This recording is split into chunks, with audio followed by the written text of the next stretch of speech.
agradable en el Evangelio y aún así es difícil ser fiel. Imagínese cómo usted puede mantener esta fidelidad al Señor, al Evangelio, a Cristo, si su vida entera usted estuviera sufriendo por la causa de Cristo. ¿Cómo usted mantiene esa fidelidad? Él estaba sufriendo persecuciones externas, estaba sufriendo por falsos maestros, enemigos de la cruz de Cristo, y estaba sufriendo internamente en manos de creyentes, de sus propios hermanos. Y él estaba muy preocupado por todas las iglesias. Que Dios nos ayude y nos bendiga. Amén. Fíjese que Pablo envió 13 cartas a las iglesias y él ninguna de ellas las envió a un incrédulo. Él todas las envió a creyentes, a las iglesias. Porque los creyentes le traían muchas veces tanta tristeza espiritual. De él venía el profundo dolor de los mismos creyentes. Solo hubo un grupo que él no tuvo nada que condenar, pero al resto él tuvo que siempre escribirles exhortaciones fuertes. Él incluso a los corintios les dice: cuando vaya a vosotros, quizás vaya con una vara. Y él le decía: cuando yo vaya, porque había inmoralidad en Corinto, había inmoralidades sexuales en el matrimonio. Él les va y les dice: yo voy a ir y voy a exhibir su pecado y voy a confrontar su pecado conforme a la palabra de Dios dice. Entonces, aquí tenemos a Pablo, un hombre que está siendo perseguido desde afuera y está siendo decepcionado desde adentro, sufriendo mucho a nivel interno, enfrentando los pecados de las iglesias, enfrentando a hombres que odiaban el Evangelio, que estaban tergiversando el Evangelio, a falsos apóstoles, a falsos maestros que corrompían a la iglesia, sembrando herejías y errores doctrinales. Y aquí está una pregunta: ¿cómo es que un hombre permanece fiel bajo ese tipo de presión incesante? Y la respuesta está en 2 de Corintios capítulo 4. Puede usted abrir en 2 de Corintios capítulo 4. Observe el versículo 1, dice: por lo cual, teniendo nosotros este ministerio, según la misericordia que hemos recibido, no desmayamos. ¿Se da cuenta que él, a pesar de su sufrimiento, de sus luchas, él dice: no desmayamos? Esa palabra significa malicia. El no desmayamos es malicia, maldad, impiedad, depravación. Él está diciendo también en el verso 16, vuelve a decirlo: por tanto no desmayamos. Entonces Pablo está diciendo, al decir esto, no desmayamos, él dice: nosotros no cedemos al pecado, nosotros no cedemos a la maldad, nosotros no nos hemos desviado pecaminosamente, nosotros no hemos desacreditado el Evangelio, porque Pablo le dice que vosotros estáis desacreditando el Evangelio delante de los gentiles. Nosotros no hemos desacreditado el Evangelio, nosotros no hemos traído vergüenza a Cristo, nosotros no hemos traído vergüenza al Evangelio, no nos hemos avergonzado del Evangelio, no le hemos fallado en el área de la integridad, en el área de la justicia. Pablo nunca pensó que él era perfecto. Él decía: miserable de mí, ¿quién me librará de este cuerpo de muerte? Porque el pecado moraba en él. Pero él, es su lucha interna, la lucha de su santificación delante de Dios. Pero él todo pudo hacerlo y llegar hasta el final bajo el poder de la gracia de Dios, bajo el poder del Espíritu Santo. Lo hizo triunfar hasta el final. Bástate mi gracia, decía el Señor. Bendito sea su nombre para siempre. Él nunca se desvió. Y usted se pregunta: ¿cómo él no pudo? ¿Cómo él pudo desviarse del pecado? ¿Cómo él no no cedió al pecado, no cedió a la maldad. ¿Cómo Él pudo hacer eso cuando Él la mayor parte del tiempo estuvo solo? Cuando uno está solo, piensa, nadie me está mirando. Y puede hacer lo que quiera. Puede pecar y nadie lo va a ver.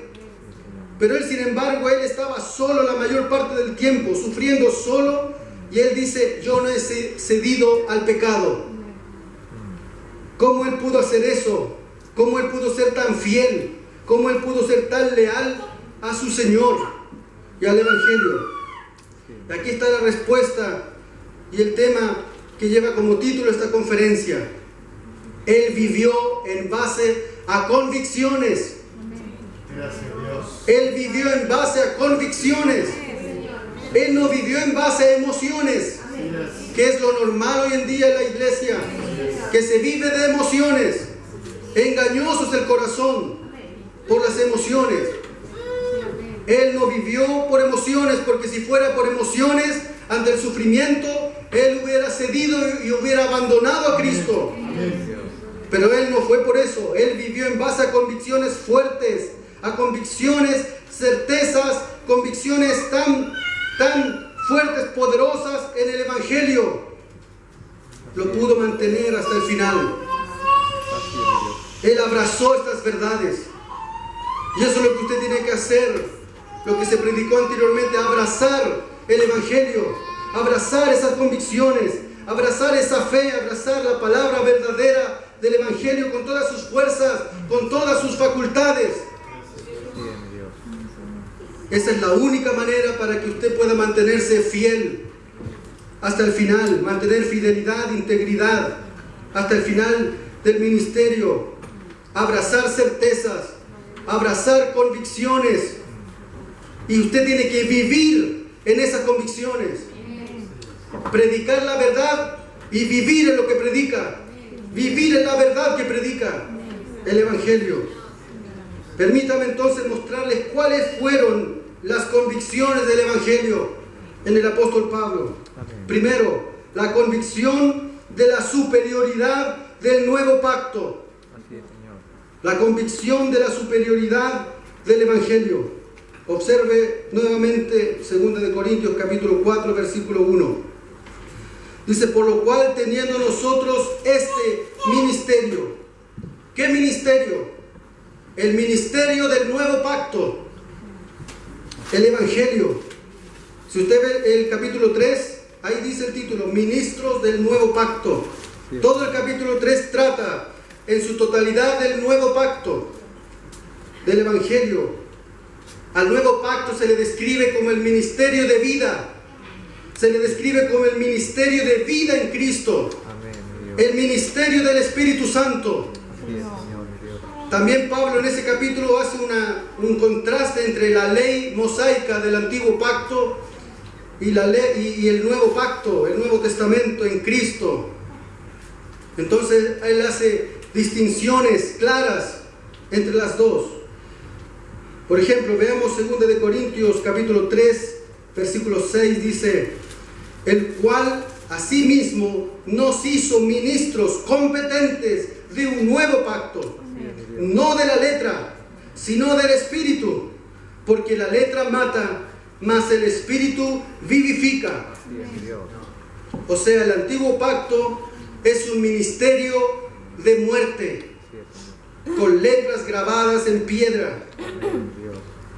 Pero el nuevo pacto es un ministerio de vida, capacitado por el Espíritu Santo, escrito en el corazón, en la vida de la persona. El antiguo pacto es un ministerio de condenación. Tuvo cierta gloria en el tiempo de Moisés, pero es un ministerio de condenación. El nuevo pacto es un ministerio de justicia, es un ministerio que permanece para siempre. El antiguo pacto es un ministerio que se desvanece. Entonces Pablo vivió una vida entera hasta el camino a Damasco, viviendo bajo el antiguo pacto, bajo la esclavitud de la ley. Él decía que era un fariseo de fariseos. En Filipenses 3 dice, si alguien tiene de qué jactarse en la ley, yo más, dijo el apóstol Pablo. Ahí lo dice en Filipenses 3, verso 4 al 8, dice, aunque yo tengo también de qué confiar en la carne, si alguno piensa que tiene de qué confiar en la carne, yo más, circuncidado al 8º día, del linaje de Israel, de la tribu de Benjamín, hebreo de hebreos, en cuanto a la ley, fariseo, en cuanto al celo, perseguidor de la iglesia, en cuanto a la justicia que es en la ley, irreprensible. Pero cuántas cosas eran para mí ganancia, las he estimado como pérdida por amor de Cristo. Y ciertamente aún estimo todas las cosas como pérdida por la excelencia del conocimiento de Cristo Jesús, mi Señor, por amor del cual lo he perdido todo y lo tengo por basura para ganar a Cristo. Ese es el ministerio del nuevo pacto. Él fue un tradicionalista, él fue un obediente a toda tradición judía, pero él después dice, yo viví eso, yo fui eso en mi pasado, pero ahora es estiércol para mí, es basura, quedó en el pasado, comparado con la gloria y la superioridad del Evangelio y del conocimiento excelente del Señor Jesucristo. Bendito sea el nombre de Jesús para siempre. Él entendió que él no podía ser salvo por el antiguo pacto, porque él dice, porque por las obras de la ley ningún ser humano será justificado.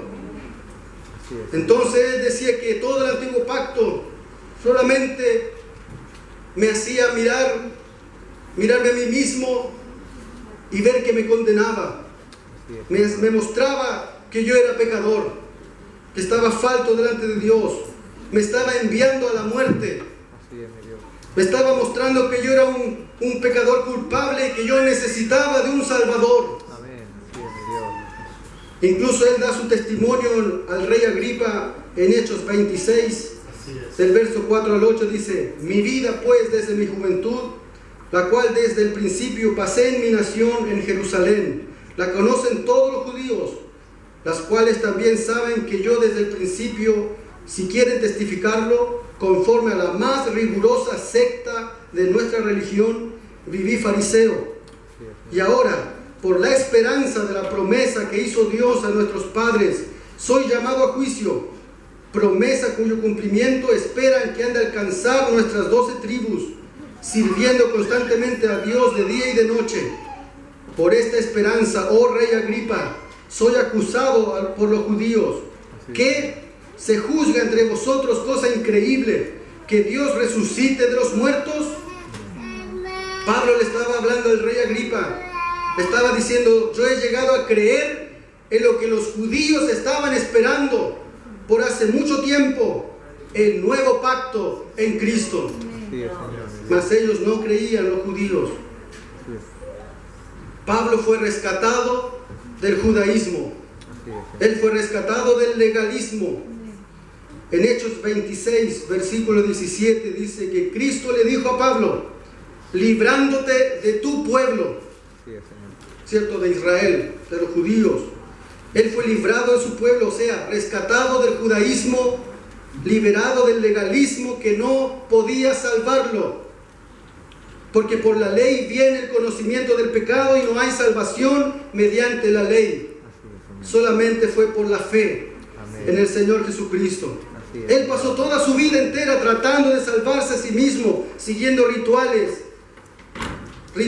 huecos, externos, de apariencia, pero no internos del corazón.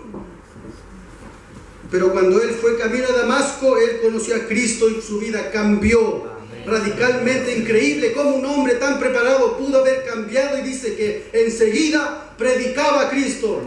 Fue algo extraordinario, fue algo glorioso lo que el Señor hizo con Pablo.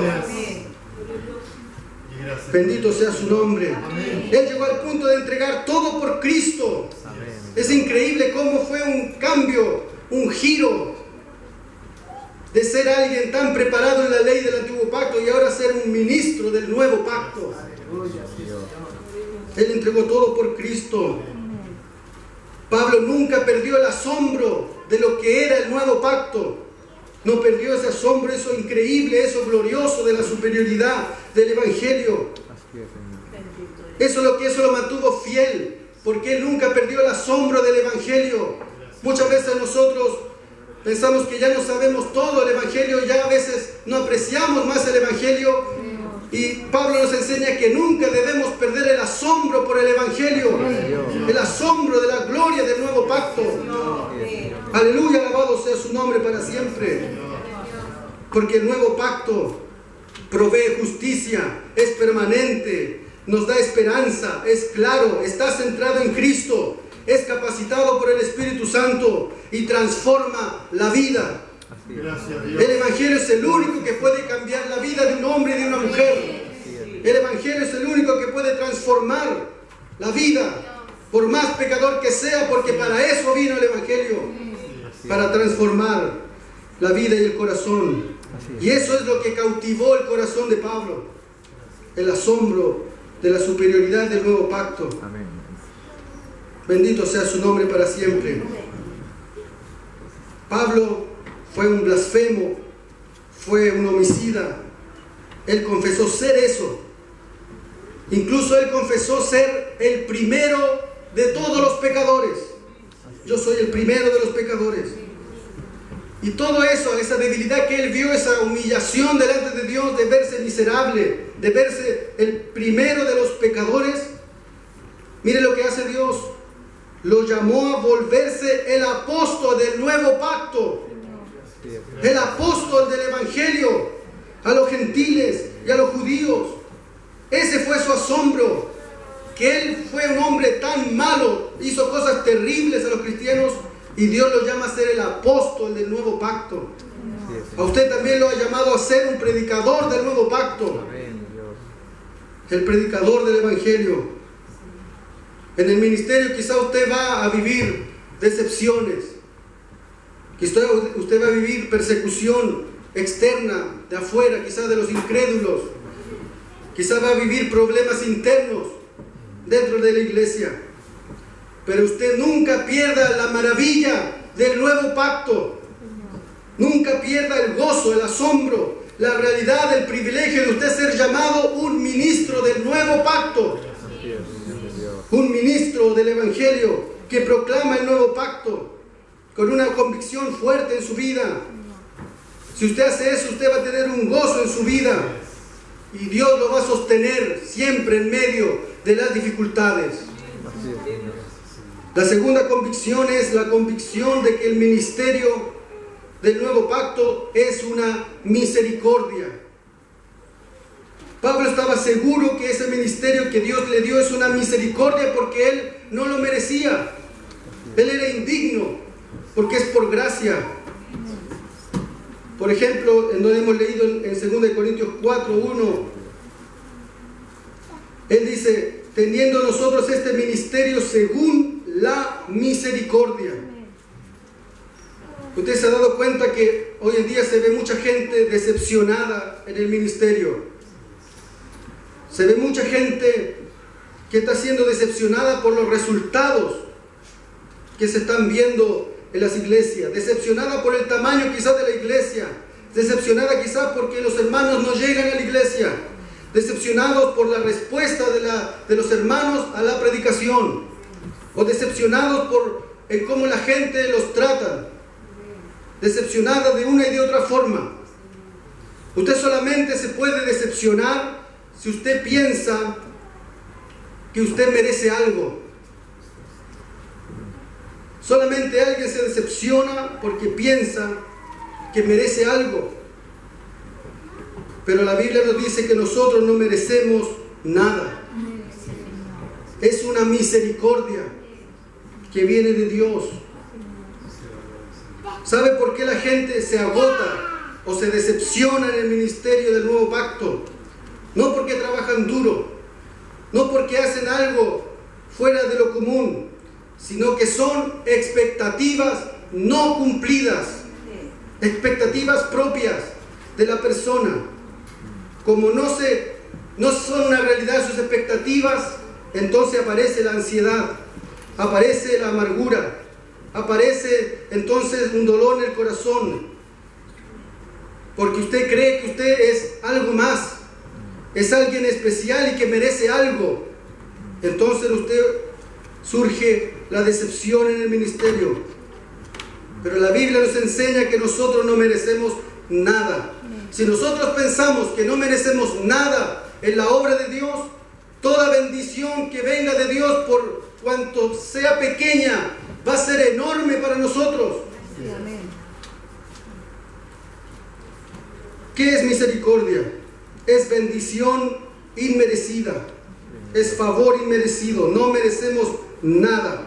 Pablo dijo: yo soy el primero de los pecadores, yo fui blasfemo, yo no merezco nada, yo fui perseguidor, yo fui un agresor violento. Bendito sea su nombre. Primera de Timoteo 1:13 dice: habiendo yo sido antes blasfemo, perseguidor e injuriador, mas fui recibido a misericordia, porque lo hice por ignorancia, en incredulidad. Es misericordia lo que nos salvó, es misericordia lo que nos colocó en el ministerio. Todo es misericordia. Usted puede decir: no muchas personas vienen a mi iglesia. Es una misericordia que alguien venga a la iglesia. Es una misericordia de Dios, porque no es por lo que nosotros somos, porque es Dios quien añade las almas que han de ser salvas. Bendito sea su nombre. Pablo dijo en 1 Corintios 15, del 9 al 10: porque yo soy el más pequeño de los apóstoles, que no soy digno de ser llamado apóstol, porque perseguía la iglesia de Dios, pero por la gracia de Dios soy lo que soy. Y su gracia no ha sido en vano para conmigo. La Biblia enseña que usted no merece la salvación, usted no merece el ministerio, porque es por gracia, es una misericordia que viene de Dios. Entonces usted puede preguntar: ¿por qué Dios da el ministerio a gente pecaminosa, a gente que no merece nada? ¿Por qué Él da el ministerio a personas débiles como yo? La respuesta es que ese es el único tipo de gente que existe en el mundo. En todo el mundo, todos están bajo condenación. Y Él por gracia ha salvado a los suyos y les ha dado el ministerio del nuevo pacto. Y aquí entra muchas veces lo que estorba en la vida de los hombres y mujeres: es el orgullo, es el ego, de creernos quizás alguien especial. Y a veces creemos que el ministerio es algo que nosotros nos ganamos, o algo que nosotros merecíamos, y que por eso hemos llegado al final. Pero la Biblia enseña por Pablo que todo fue por gracia, por misericordia. Fue una misericordia. La tercera convicción es la convicción de la necesidad de un corazón puro. Si usted quiere llegar hasta el final como llegó Pablo, si usted quiere sobrevivir en esta vida tormentosa del Evangelio, usted debe tener un corazón puro. Pero ¿cómo puede ser así? Segunda de Corintios 4:2, si usted lo observa, dice: antes bien, renunciamos a lo oculto y vergonzoso, no andando con astucia. Cuando usted tiene algo en su vida que es vergonzoso, usted lo oculta. Usted no quiere que nadie lo vea, que nadie lo sepa. Usted oculta cuando usted ha pecado y hay algo vergonzoso. No quiere que nadie lo vea. ¿Y por qué Pablo dice renunciamos al oculto? Porque él estaba diciendo: yo no tengo una vida oculta, yo no tengo pecado secreto, yo no tengo vicios ocultos. Porque en Corinto estaban levantándose falsos maestros que estaban propagando mentiras, que estaban propagando herejías. Y para hacer eso tenían que hacer que la gente dejara de confiar en Pablo, dejaran de creer en él. Entonces tenían que hacer creer a la gente que Pablo era un fraude, que Pablo era corrupto, que Pablo tenía una vida oculta, una vida con pecados ocultas, una vida vergonzosa, que él solamente era apariencia o hipocresía. Eso estaban haciendo los falsos maestros. Decían que Pablo estaba en el ministerio por motivos avaros, que él estaba por favores sexuales de parte de las mujeres. Decían que él estaba por razones falsas, que él no tenía credenciales de los apóstoles, que él era falsa su historia de su conversión, de sus logros. Lo acusaron de tener una vida corrupta, secreto, oculta. ¿Y cuántos quizá en estos tiempos tienen una doble vida? Tienen vida oculta, tienen pecados ocultos, asuntos vergonzosos en su vida que están ocultando y no tienen un corazón puro. Entonces Pablo tiene que luchar contra esas acusaciones. Entonces él dice, renunciamos a lo oculto y vergonzoso. Él dice que él está renunciando a las inmoralidades que ellos los están acusando. Él renuncia a hipocresías. Él renuncia a los pecados ocultos, a los pecados más oscuros de la vida. Pablo decía que esa fue su vida antigua, pero ahora ya no es así. En un fariseo, eso es lo que ocurre todo el tiempo. Tiene una vida cristiana de apariencia, pero oculta su vida vergonzosa, oculta su vida en pecado. En 2 de Corintios 1:12, Pablo dice, porque nuestra gloria es esta, el testimonio de nuestra conciencia. Pablo decía, ustedes pueden acusarme de muchas cosas, pero mi conciencia no me acusa. Mi conciencia no me acusa. Ahí está la clave, en la conciencia. Cuando hay pecados ocultos, la conciencia le acusa, la conciencia le culpa, le trae vergüenza, le trae dolor, le dice que algo está muy mal espiritualmente, que algo está errado, erróneo, le hace sentir ansioso, angustiado, con un dolor en el pecho, con temor, con miedo. Pero en Pablo su conciencia estaba limpia, porque él decía, me están acusando de muchas cosas, pero mi conciencia no me acusa, no me dice nada. Que Dios nos bendiga, Dios nos ayude. ¿Cómo podemos tener nosotros un corazón puro? Ver esa necesidad en nosotros de un corazón puro. Esto se hace estudiando siempre la palabra de Dios, porque la palabra de Dios es la que limpia, la palabra de Dios es la que santifica, exponiendo su corazón a la palabra de Dios, al poder purificador de la palabra de Dios todos los días. Y a medida que avanza el tiempo, su corazón va siendo purificado, va siendo limpiado, santificado. Lea la Biblia no solamente para preparar una predicación, estudie la Biblia usted para el beneficio de su propia alma, el beneficio de su propia conciencia, de su propio corazón. David dijo, en mi corazón he guardado tus palabras para no pecar contra ti. En el corazón tiene que estar guardada la palabra de Dios. Pablo ganó la batalla del pecado en su corazón y en su conciencia. Pero si usted pierde la batalla en el corazón y en la conciencia, usted va a perder la batalla en público, con su testimonio. La cuarta convicción del Evangelio es la convicción de predicar la palabra de Dios con precisión y fidelidad. 2 de Corintios 4:2 dice, más adelante, no adulterando la palabra de Dios.